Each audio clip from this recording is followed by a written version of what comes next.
Hello, it's Jim Manning again. I'm the author of Patriotism, Unhinged, selling very well, and I want to thank all the people that are buying it because that's what's keeping me on YouTube. I want to talk to you a little bit today about what we talked about, I guess, in a previous video.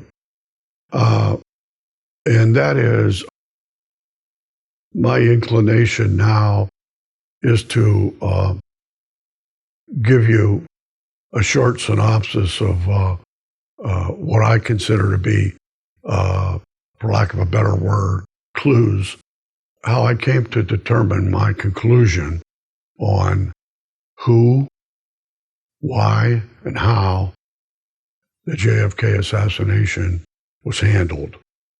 Now, today we're going to talk about a gentleman, actually really a hero in my eyes. His name was Marvin, and he was a member of the Special Forces and won something like 26 or 27 medals in his time in Vietnam. And he was back in the States going through an accelerated course on sniping, and also a specific course on assassinations. And he said that it was on the property of the Central Intelligence Agency. And he doesn't say where, but I think it might have been what they call the farm in Williamsburg, Virginia. And anyway, during his time there, he saw in a meeting a replica of Dealey Plaza. They gave a talk on the perfect way you would set up an assassination, and triangular fire, all the different aspects that people have to take into consideration on an assassination. This was after the assassination, but they made a reference to the fact that this was what was used in the assassination. There were about, I think, I'm trying to remember, but I think there were about 20 people that were in this class. And one of them's name was Vanek. His last name was Vanek. Well, anyway, during a break into class, smoke break or something, they went outside, and a suit came over to him, obviously CIA, and asked him, would he have a problem assassinating an American officer? I think he replied something like, well, it would depend on what he did or something, And then he said, well, we can't get into that, but anyway, he said he would probably do it. He told him that the guy's name was Pitzer. And he says, how could you forget that name, Pitzer, He said, but I said to him, well, I thought that,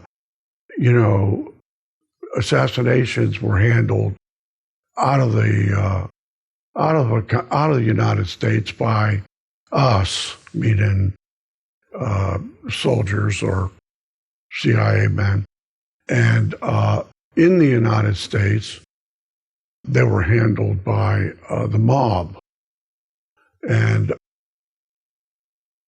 I don't remember what his answer was, but he then said, well, no, I wouldn't want to kill a lieutenant commander in the Navy here in the United States. No, I wouldn't do that.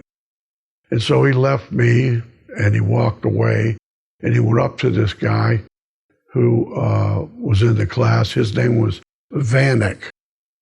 And he gave I couldn't hear what he was saying, but I assumed he was telling him the same thing he told me. Well, anyway, years later, when I was watching a film on the Kennedy assassination, they put a list of people that had been murdered because of a closeness to the Kennedy assassination. And I saw the William Pitzer come up on the thing. He says that I was stunned. I was stunned. He said, and then I started to try to find him. And I said, every attempt I made to run him down went nowhere. And they said there never was a Vanek in the class, and there's no Vanek that's ever been in the Special Forces, and there's no Vanek here, there's no Vanek there. And he said, I went back and found my orders reporting me to that class, and it listed everybody that was in the class, and Vanek's name was on that list. So obviously, you can draw your own conclusion, but he was probably the killer. Now, I'm going to let you now see what I saw and draw your conclusion on what happened. Lieutenant Colonel Dan Marvin has spent his life serving his country. A veteran of 8 combat campaigns, he earned 21 awards and decorations. 15 years a paratrooper, he served in the elite special forces, the Green Berets. Just a few weeks after the assassination, he volunteered for specialist guerrilla training at Fort Bragg. Almost all of the instruction in the guerrilla warfare school was classified. The most secret was the top secret training on assassinations and terrorism. And at that time, we went to a different building that had a double barbed wire fence around it and guard dogs in it. On the John F. Kennedy situation, that was brought to our attention as a classic example of the way to organize a complete program to eliminate a nation's leader while pointing the finger at a lone assassin. It involved also the cover-up of the assassination itself. We had considerable detail. They had a mock layout of the plaza in that area and showed where the shooters were and where the routes were to the hospital. I don't remember where those were now. They had quite a bit of movie film coverage, it seemed like, thinking back to that time, and some still photos of the grassy knoll and places like that. They told us that Oswald was not involved in the shooting at all. He was the patsy. He was the one that was set up. We did, myself and a friend of mine, form a very distinct impression that the CIA was involved in Kennedy's assassination. During a coffee break, we overheard one of the CIA instructors say to the other, "Things really did go well in Daley Plaza, didn't it?" Or something to that effect. And that just reinforced or really added to our suspicions, and we really felt before the end of the training was over that one of those instructors may have been involved himself in the assassination of John F. Kennedy. I had to do a lot of rethinking, and perhaps it's the way that soldiers of fortune are, I don't know, but I just then convinced myself, as did my friend, that it had to somehow be in the best interest of the United States government that Kennedy was killed. Otherwise, why would our own people have done it? Simple as that. At Fort Bragg, 15 months after his training, Dan was summoned to meet an official from the CIA, a company man. David Vanek, a fellow officer in assassination training, also attended. First, the company man took me aside and showed me his badge, his ID card, and he asked me if I would volunteer to kill a man, a United States citizen, a naval officer. Didn't tell me who it was at first. Now, I assumed what he was talking about was killing a man overseas. He asked me at first if I would accept an assignment to kill somebody. He didn't give me the name, but then I asked for the name, assuming it would be, like I said, overseas. And he gave me the name, William Bruce Pitzer. Hard name to forget, really, once you hear it. And so I told him yes. And then he said, we have to, he started to lay out the details of it. And the details included the fact that I would have to get him before he retired. And he retired in a very short period of time, if I remember correctly, and he was stationed at Bethesda Naval Hospital. So I'd have to actually get him here in the United States. Well, I refused, because that wasn't the way that we were trained that this was going to happen. We were supposed to be used as their assets, the CIA's assets, for use in assassinations overseas. In the United States, the mafia was supposed to supply what resources they need for killing somebody here in the United States. So he then asked David Vanek. He went over to David Vanek and talked to him. Now, I don't know what he talked to David Vanek about. He might ask him the price of ice cream. I don't know. But I never saw David Vanek after that day. Now, that was in August, the first week of August of 1965. In November 1963, William Bruce Pitzer was head of the audio-visual unit at Bethesda Naval Hospital. A close colleague at the time was a young petty officer, Dennis David. 3 or 4 days after the assassination, I walked in his office and I saw he was working on some film. He had a movie editor, one of those reel-to-reel, and runs across the screen. And he showed it to me, and it was a 16-millimeter film of the autopsy.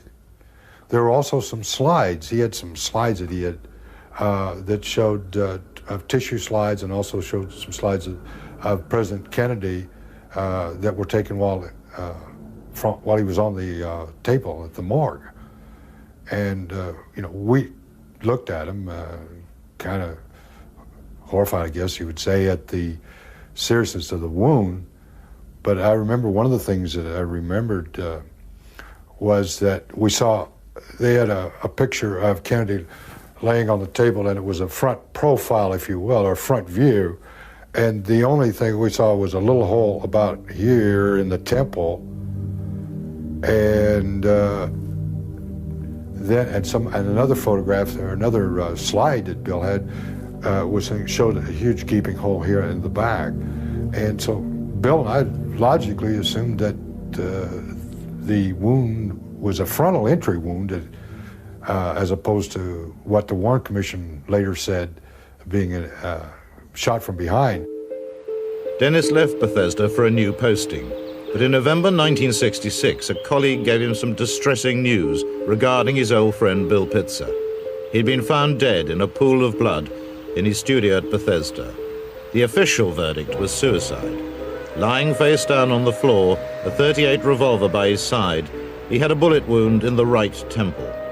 When the occupational therapist had told me this, I reminded myself, that doesn't make a hell of a lot of sense, because Bill was left-handed, and, because we used to kid him all the time when playing bridge about being a southpaw, because sometimes he'd deal in reverse. Instead of dealing them in the correct sequence, he'd deal them in the opposite way, and we'd kind of harass him about it. There are grave doubts about Pitzer's alleged suicide. His left hand had been so mangled, as if tortured, that his wedding ring could not be removed and given to his widow.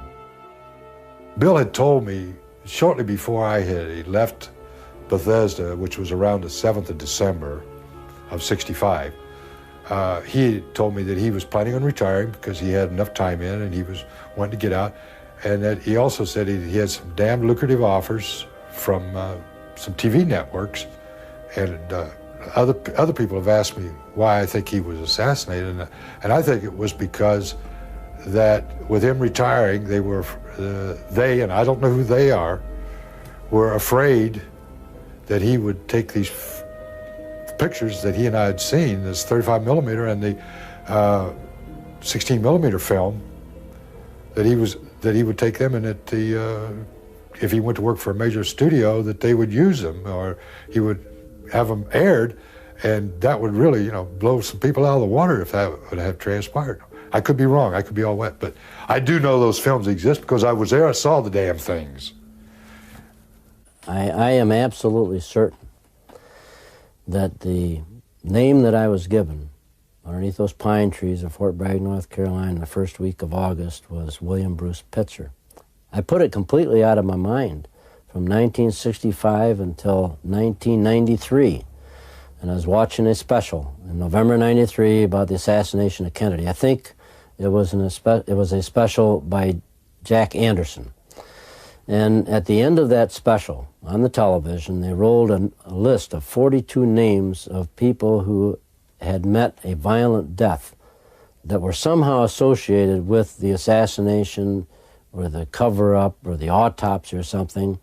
And I was sitting there in my living room watching that, and the name William Bruce Pitzer came over the screen.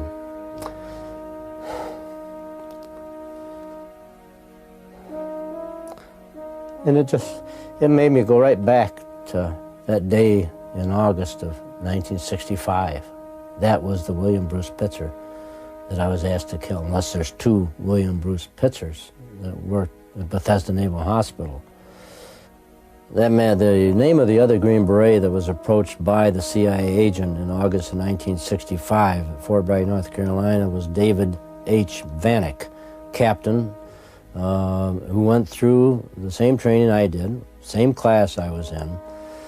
And I have tried, ever since I saw the name William Bruce Pitzer come out on that screen,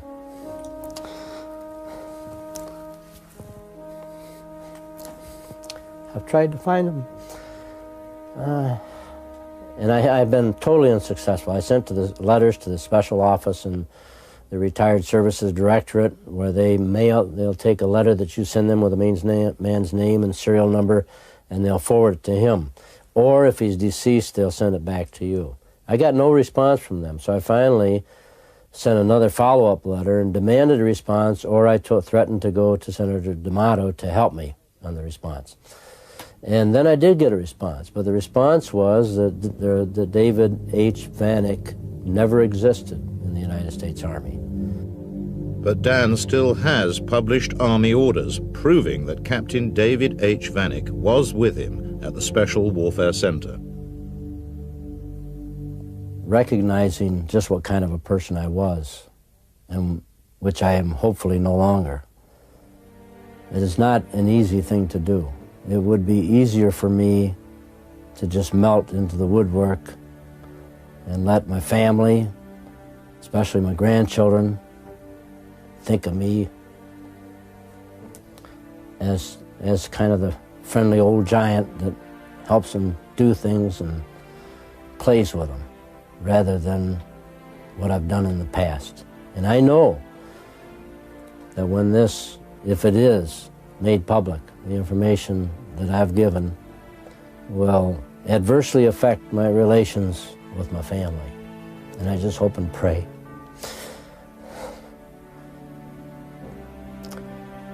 that our love survives it. And I hope and pray that it does some good for this nation.